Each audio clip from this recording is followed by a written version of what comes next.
I know that it's just a different kind of love that I have for my own kids and my own wife, that if I didn't have them, I wouldn't have any opportunity for that kind of love, either to give it or to receive it.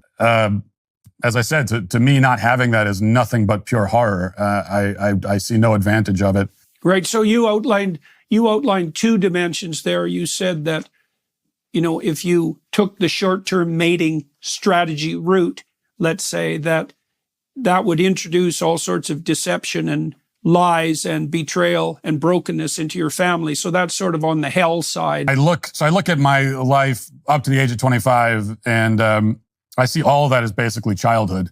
I look at myself at 22, and it's like I might as well have been 12 in a lot of ways, because for me, adulthood started once I was actually a husband and then a father. And I think, and also for me, even it's interesting because in the culture, we're always told that having a family is going to prevent you from being financially successful, because it's an extra financial burden. And it is true. It is more of a financial burden, quote unquote, if you want to put it that way. But it hasn't been my experience that it prevents success. In fact, my own career didn't really take off until the moment when I had kids. I really started to take myself a lot more seriously when I was a husband and a father. I mean, I had the responsibility to care for my family, but I also just started to see myself as a grown man in the world, and take myself a lot more seriously. And I think that, especially as a man, that's one of the prerequisites to, being successful is to see yourself as a serious person, which I think a lot of young men probably don't see themselves that way. And then as a consequence, the world doesn't see them that way. Most young men are quite profligate and hedonistic, let's say, with regard to their consumption of alcohol.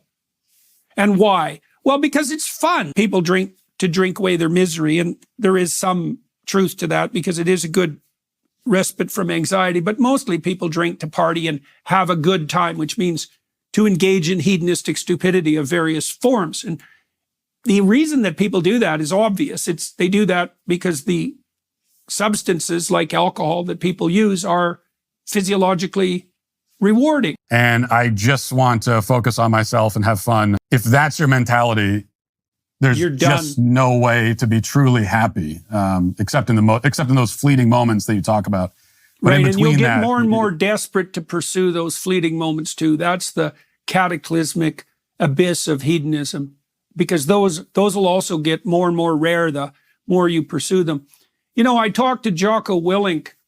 Jocko wanted to be a mayhem distributing soldier from the time he was about 3. Most of the people who are miserable with their kids have no idea how to discipline them, right? So it's like they're not living with 3 kids. They're living with 3 unhouse-trained, stupid attack dogs. And it's no bloody wonder that they're miserable, because they're too fragmented and clueless and poorly educated and undisciplined to have any understanding at all what it means to bring your children under some sort of acceptable social order.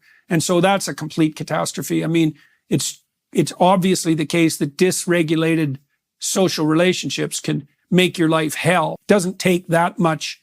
Jesus, how much discipline does it take for a grown man to bring a 3-year-old into alignment? I mean, he's 3.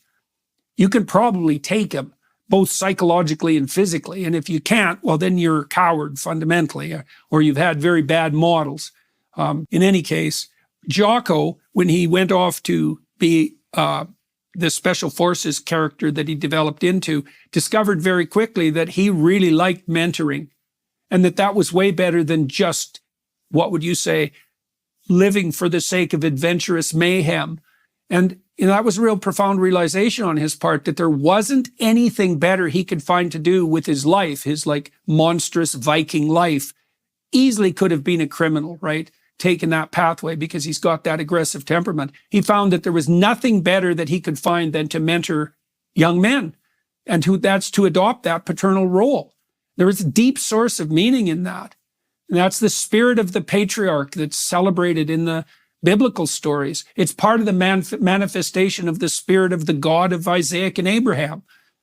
That long-term paternal focus that's committed, and the opposite of idiot hedonism and pride, so which is celebrated for months now in our society at a time.